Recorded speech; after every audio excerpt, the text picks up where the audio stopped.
Menu bars and menus. A top-level window can have a menu bar associated with it. A menu bar displays a list of top-level menu choices. Each choice is associated with a drop-down menu. This concept is implemented in the AWT by the following classes: menu bars, menu, and menu item. In general, a menu bar contains one or more menu objects. Each menu object contains a list of menu item objects.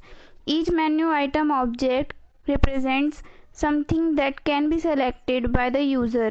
Since menu is a subclass of menu item, a hierarchy of nested submenus can be created. It is also possible to include checkable menu items. These are menu options of type checkbox menu item and will have a check mark next to them when they are selected. To create a menu bar, first create an instance of menu bar. This class only defines the default constructor. Next, create instances of menu that will define the selections displayed on the bar. Following are the constructors for menu. Menu throws headless exception. Menu string option name throws headless exception. Menu string option name boolean removable throws headless exception.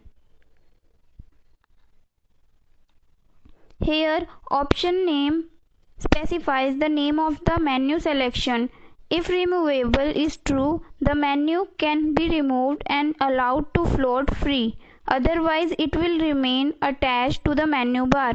Removable menus are implementation dependent. The first form creates an empty menu. Individual menu items are type of menu item. It defines these constructors. Menu item throws headless exception. Menu item string item name throws headless exception. Menu item string item name menu shortcut key XL throws headless exception. Here item name is the name shown in the menu and key XL is the menu shortcut for this item. You can disable or enable a menu item by using the setEnable method. Its form is shown here.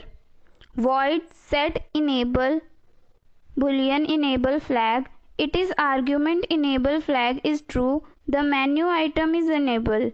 If false, the menu item is disabled. You can determine an item status by calling isEnable. This method is shown here. Boolean is enabled. IsEnable returns true if the menu item on which it is called is enabled, otherwise it returns false. You can change the name of the menu item by calling setLabel method. You can retrieve the current name by using getLabel. These methods are as follows: void setLabel string new name string getLabel. Here new name becomes the new name of the invoking menu item. GetLabel returns the current name. You can create a checkable menu item by using a subclass of menu item called checkbox menu item. It has these constructors. Checkbox menu item throws headless exception. Checkbox menu item string item name throws headless exception. Checkbox menu item string item name boolean on throws headless exception. Here item name is the name shown in the menu. Checkable item operate as toggles. Each time one is selected, its state changes. In the first two forms, the checkable entry is unchecked. In the third form, if on is true, the checkable entry is initially checked. Otherwise, it is cleared. You can obtain the status of checkable item by calling getState method. You can set it to a non-state by using setState method. These methods are shown here. Boolean getState void setState boolean checked. If the item is checked, getState returns true. Otherwise, it returns false. To check an item, pass true to setState. To clear an item, pass false. Once you have created a menu item, you must add the item to a menu object by using add method, which has the following general form. Menu item, add menu item. Here item is the item being added. Items are added to a menu in the order in which the calls to add take place. The item is returned. Once you have added all items to a menu object, you can add that object to the menu bar by using the version of add defined by menu bar. Menu, add menu. Here small menu is the menu being added. The menu is returned. Menus only generate events when an item of type menu item or checkbox menu item is selected. They do not generate events when a menu bar is accessed to a display or drop down menu. For example, each time a menu item is selected, an action event object is generated. By default, the action command string is the name of the menu item. However, you can specify a general action command string by calling setAction command method on the menu item. Each time a checkbox menu item is checked or unchecked, an item event object is generated. Thus, you must implement the action listener and item listener interfaces in order to handle these menu events. The getItem method of item event returns a reference to the item that generated this event. The general form of this method is shown here. Object getItem. Following is an example that adds a series of nested menus to a pop-up window. The first item selected is displayed in the window. The state of the two checkbox menu item is also displayed.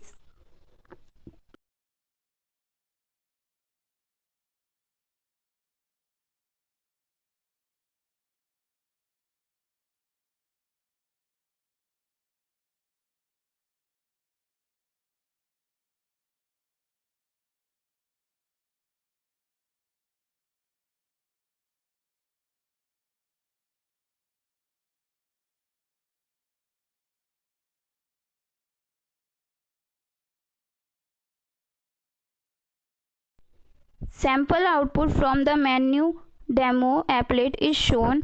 Here there is one other menu related class that you might find interesting. Pop-up menu. It works just like menu but produces a menu that can be displayed at a specific location. Pop-up menu provides a flexible, useful alternative for some type of menuing situations. Dialog boxes. Often you will want to use a dialog box to hold a set of related controls. Dialog boxes are primarily used to obtain user input and are often child windows of a top level window. Dialog boxes don't have menu bars, but in other respects they function like frame windows. You can add control to them. For example, in the same way you can add controls to a frame window. Dialog boxes may be modal or modal-less.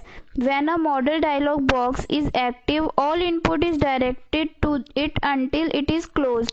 This means that you can not access other parts of your program until you have closed the dialog box. When a modal-less dialog box is active, input focus can be directed to another window in your program. Thus, other parts of your program remains active and accessible. Dialog boxes are of type dialog. Two commonly used constructors are shown here. Dialog frame parent window boolean mode. Dialog frame parent window string title boolean mode. Here parent window is the owner of the dialog box. If mode is true, the dialog box is modal, otherwise it is modal-less. The title of the dialog box can be passed in title. Generally, you will subclass dialog, adding the functionality required by your application. Following is a modified version of the preceding menu program that displays a modal-less dialog box when the new option is chosen. Notice that when the dialog box is closed, dispose is called. This method is defined by window and it frees all the system resources associated with the dialog box window.